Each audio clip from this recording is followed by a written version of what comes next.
They are stamped with the name of God. Baka naman sabihin natin, paano naman yung trabaho ko? Paano naman yung mga ginawa ng kamay ko? Hindi ba akin yun? Even things that man makes are not truly his. Bakit po? Did you create your materials? Did you possess your own intellect? Ikaw ba nagbigay ng lakas sa'yo? Ikaw ba ang nagbigay ng hangin para ikaw'y mabuhay upang gawin ang mga bagay na yon? Ikaw ba ang gumawa ng mga oportunidad para maggawin ang kanumang mga bagay na ating pwedeng gawin? The answer is, all of these things came from God. Amen. Katulad ng sinabi ni Apostol Pablo sa Romans 11:36, for of Him, and through Him, and to Him are all things, to whom be glory forever. Kaya nga po, sa ating mga trabahador, the careers we are building, it's not truly ours. Because ang Diyos po nagbibigay ng abilidad, nagbibigay ng kakayahan, nagbibigay ng lakas, nagbibigay ng buhay, nagbibigay ng oportunidad. The family that we are raising is not truly ours. Hindi po ba't may mga couples na ninanais sila magkaanak pero they can't sapagkat hindi po sa kanila ang kakayahan. Ang Diyos po ang source of every life. Mula lang po sa Diyos ang pagkakataong maging mga magulang. Our family that we raise, they are not truly ours. At ang mga kayamanan kung meron man na ating pinangahawakan, they are not truly ours.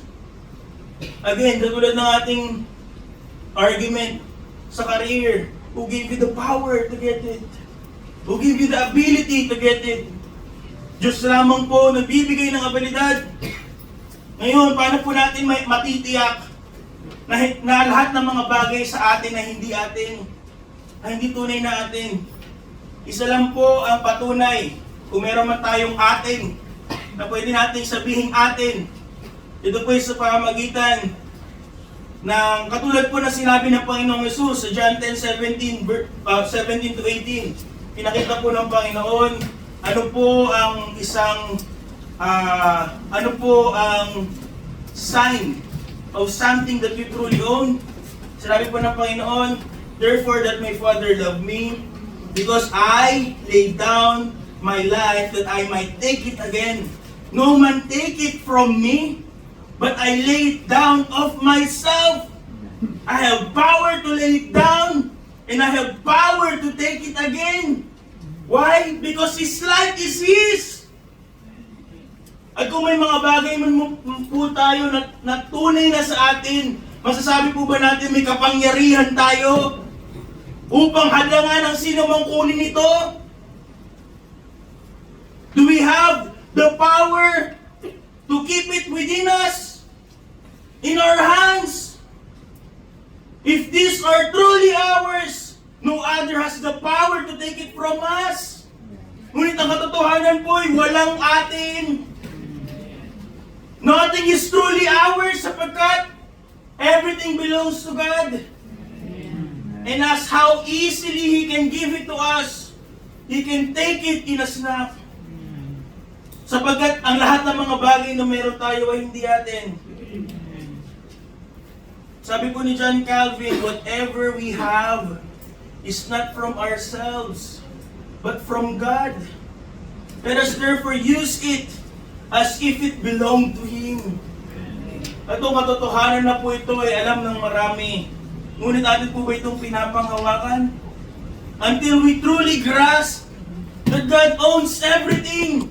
Ano po ang ating gagawin? Kahit tayo mga mananampalataya, we will misuse everything. Hindi natin gagamitin yung mga bagay na pinagkatiwala sa atin on how God intended it. And this is the root of all biblical financial wisdom. Ano po ang financial advice mula sa Bible? Financial advice number 1, walang sayo. Walang sa atin. Lahat yan sa Diyos.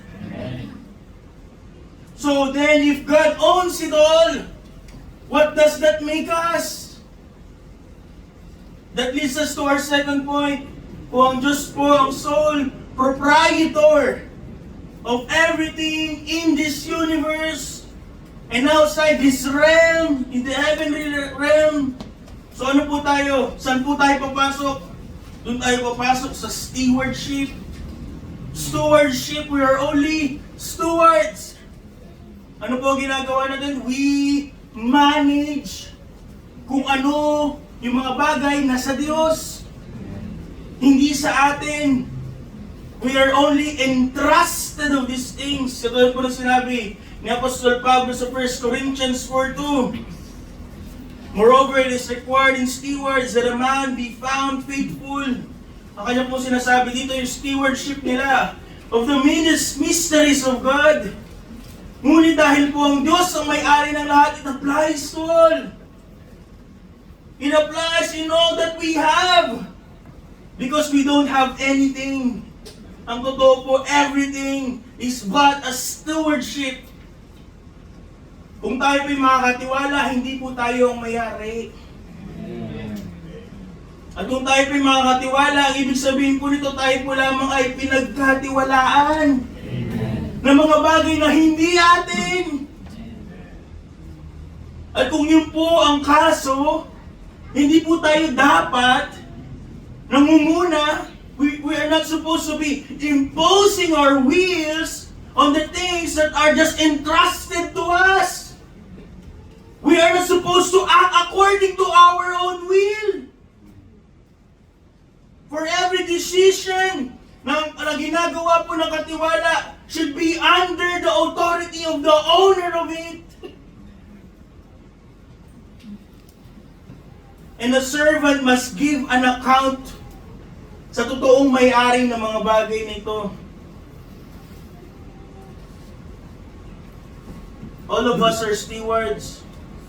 Ngunit ang mga tapat na katiwala lamang po nakakatanda lagi. Isinasa puso at sinasaisip lagi that he didn't own anything. Ang mga tapat na katiwala lamang ang nakakatanda who truly owns everything. Lahat po ng meron tayo, oras, hindi yan sa atin. Talento, hindi po yan sa atin. Kayamanan, hindi po yan sa atin. Opportunity, yung katawan natin, yung ating buhay, our relationships, everything na kaya mong makita, kaya mong maamoy, kaya mong mahawakan, and everything na kabaliktaran nun. Everything is not ours. Lahat po ng mga bagay nito ay sa Diyos. At tayo may ang mga bagay na nasa pangangasiwa po natin ay pawang mga pinagkatiwala lamang po ng Diyos for a season. Again, as we have established, we all belong to God by the virtue of creation. Sapagkat ang Diyos po lumalang sa lahat, maging sa ating mga tao, all of us belong to God. But even more, kung tayo po yung mga tunay na mananampalataya, we belong to Him also by redemption. Sa pagtubos, tayo po'y binayaran sa pamamagitan ng banal na dugo ng Panginoong Jesucristo. He bought us. Sabi ng Apostol Pedro sa 1 Peter 1:18-19, for as much as you know that you were not redeemed with corruptible things as silver and gold, and then sabi niya po, but with the precious blood of Christ. Sabi, ito po ay sinasang-ayunan ni Apostol Pablo sa 1 Corinthians 6:19-20. Ano po sabi doon? Ye are not your own, for ye are bought with a price. So tayo mga mananampalataya, We are not only God's because He formed us, but also because He paid for us. Tayo Kanyang binayaran, tinubos.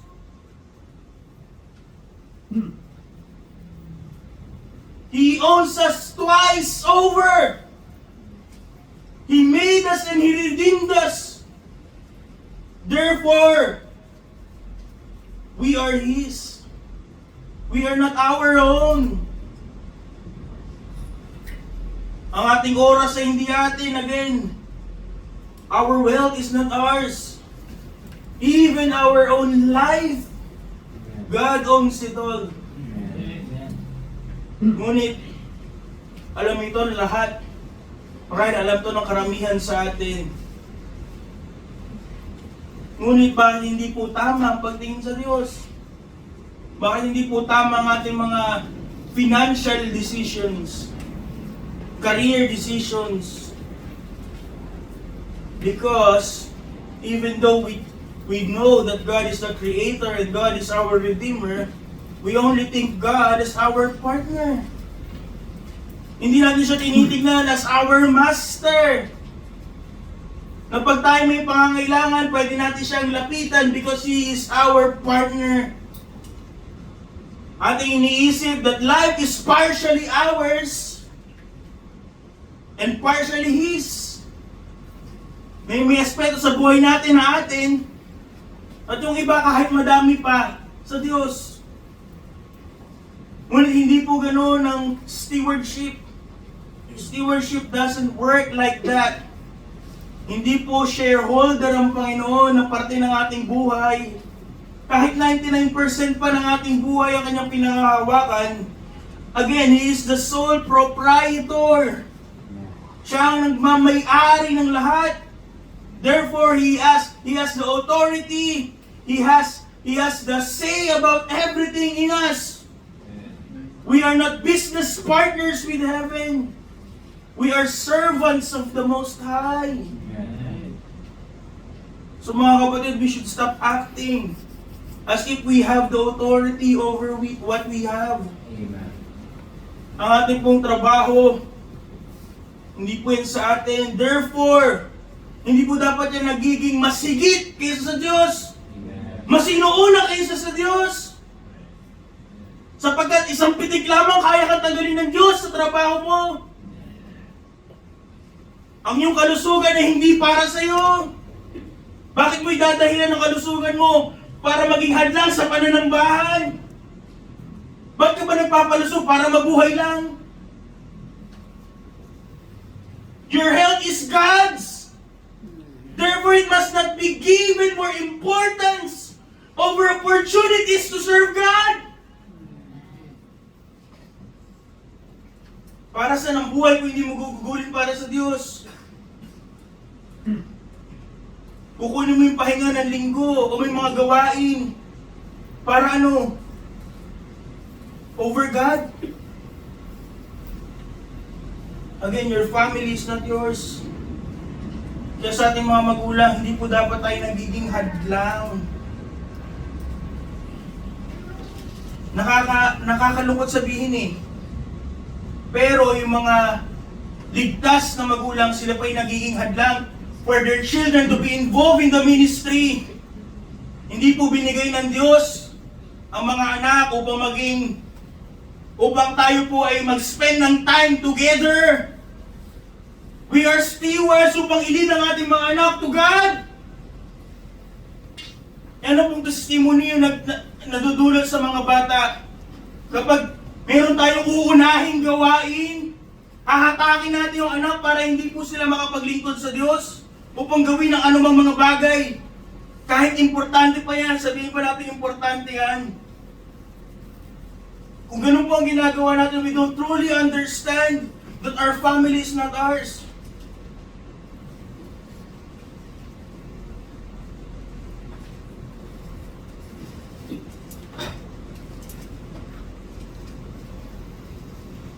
Wala pong sa atin, therefore, we don't have authority over anything that we have.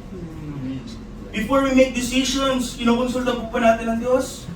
Pag gumawa na tayo ng desisyon at ating sasabihin, Diyos, kalooban mo sana to.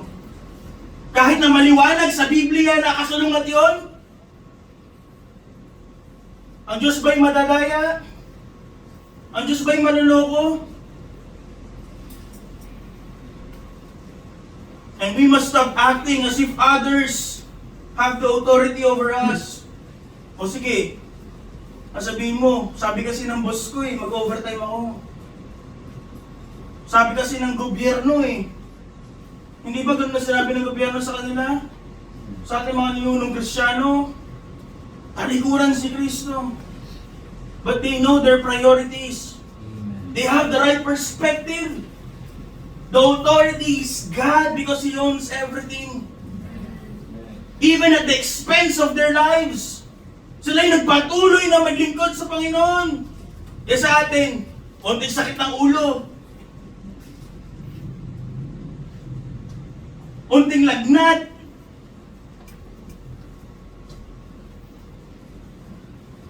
We have to stop acting as if anybody has the authority, has the ultimate claim. Hindi po yung boss natin ang tunay na boss. Hindi po ang gobyerno ang tunay na makapangyarihan. Ang tunay po na may otoridad ang hari ng mga hari. Ang Panginoon ng mga Panginoon. At lahat po ng mga tao, every steward, even though yung mga tao na hindi po naniniwala sa Kanya, will answer to Him. Sabi po ni Charles Spurgeon, there's no room for pride in anything that you have, that we have. Bakit daw po? For you have nothing. Lahat ng meron tayo ay pawang natanggap lang natin. If we truly understand that God owns everything and that we are just stewards ng mga bagay na sa Diyos, it should radically change how we live. Ito dapat po ay nakikita sa ating buhay. Nagtutulot ang sukdo ng pagbabago sa ating buhay. We no longer aim to please man, sapagkat dapat ang ating i-please ay ang Diyos. We no longer ask, what do I want? Ngunit ang magiging tanong na po natin ay, what would God have me to do? Ano ang nananais ng Diyos na gawin ko? We no longer pursue glory for self. But if we truly understand this radical truth, ang ating pong magiging pagnanais ay luwalhati ng Diyos at ang Diyos lamang, even at our own expense. Ang problema sa maraming tao, nakakalungkot marahil sa mga maraming mananampalataya, katulad ng problema na sinabi ni Apostol Pablo sa Romans 1:21, they worship and serve the creature more than the Creator. Lahat tayo, ilan po sa atin, or ilan po sa atin ang guilty of idolatry, idolizing the gift above the giver, the blessing over the blesser, the creature more than the Creator.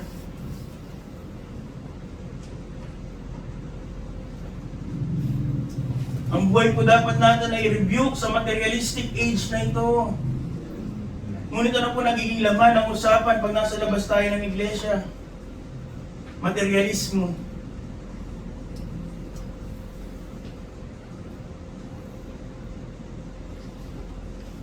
Riches, goals. Hindi po yung masama.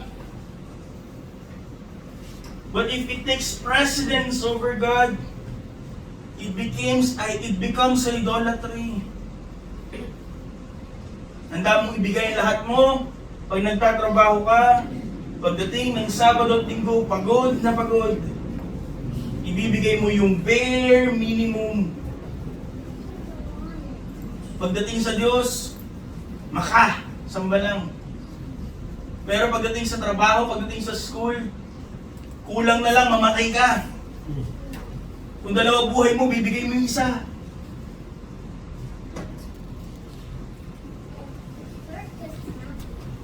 When the blessing becomes more important than the blesser, then we are not doing great as stewards.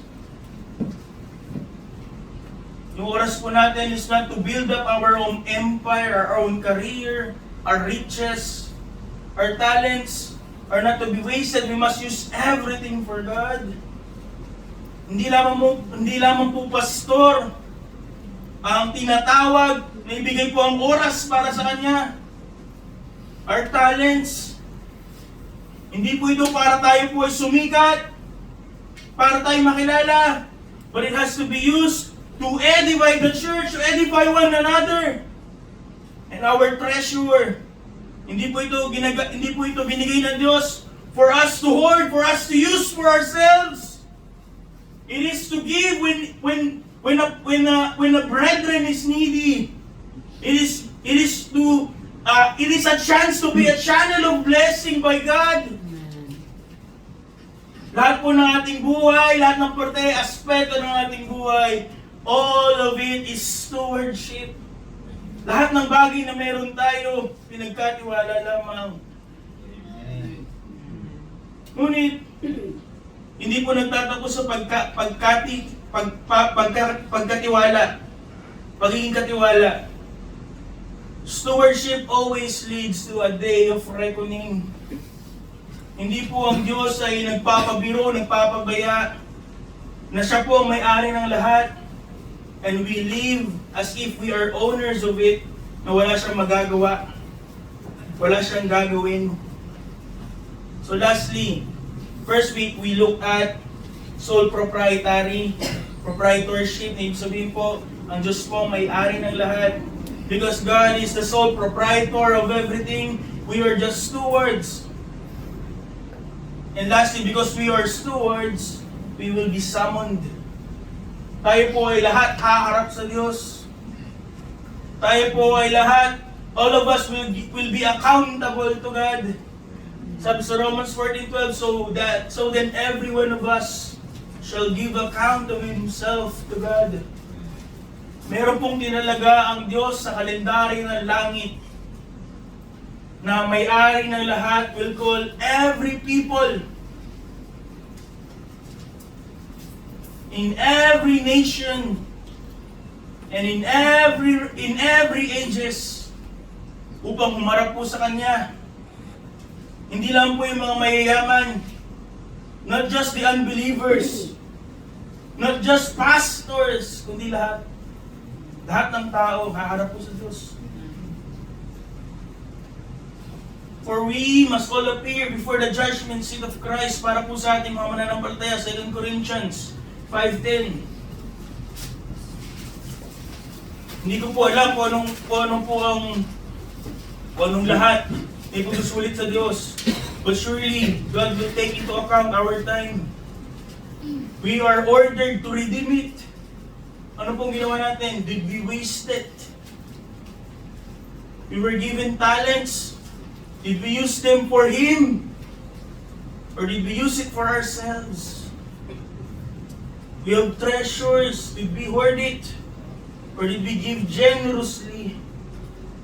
Our testimony, did our lives, not just our mouths, proclaim Christ? O tayo po ay may dalawang pagkatao. Isang pagkatao na pinangangalandakan si Kristo at isa na tinatago siya. We will take into account our thoughts and our word. Were they pure and were they pleasing? This is not an exhaustive list. Sapagkat alam po natin, hindi po yan ang lahat ng pinagkatiwala sa atin. But everything that are entrusted of us, yun po ay ating yun po ay ating ipagsusulit sa Diyos. At ang Diyos po will not be impressed with outcomes. Ano po ang nire-require ng Diyos sa kanyang mga katiwala? He requires faithfulness. Hindi niya po tatanungin sa atin, yumaman ka ba? Nakasama ka ba sa Forbes? Nag-retire early ka ba? Are you the most impressive person that you are? Hindi ako po ang tatanungin sa atin, are you faithful with what I entrusted with you? Mga kapatid, ang araw na ito is unavoidable. Tiyak mangyayari. Mangyayari sa lahat. And it has eternal consequences. Ang ating po ba mga gawa will remain as gold, silver, and precious stones? Or will they be consumed like hay and stubble? Tayo po ba pagdating sa langit, pagharap sa Diyos, pagka dinarang yung ating mga gawa, yung ating buhay, kung paano natin binuhay, yung mga pinagkatiwala sa atin, tayo po ba'y kasama sa mga tao na magpupunyagi? Sa mga tao na magagalak? At ihahain yung kanilang mga putong sa paano ng Panginoong Hesus? O tayo po ba'y makakasama sa huling pagluha, sa huling pagtangis? Sapagkat ano po ang sabi? The great will be the loss.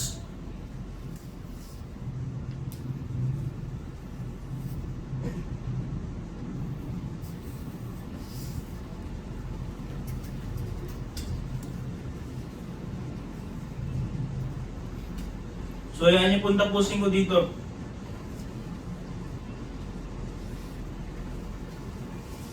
The most important thing about wealth, money, is the right perspective. The right perception of what really matters. Ng lahat ng bagay ay sa Diyos. At tayo po'y makakatiwala lamang. At sa mga pinagkatiwala po natin sa Diyos, atin po'y pagsusulit po sa Kanya. This is the lens which every believer must view life. Ito po dapat ang ating perception. Kung ito po dapat ang ating pananaw sa ating pamumuhay. How we view life, wealth, time, and purpose. Tayo po, we are not proprietors of our own existence. Tayo po hindi mga stakeholders. We do not hold equity in this world. Naway ating naunawaan that we are just servants of the Most High. Kaya mga kapatid, ang hamon po sa atin sa gabing ito is to live each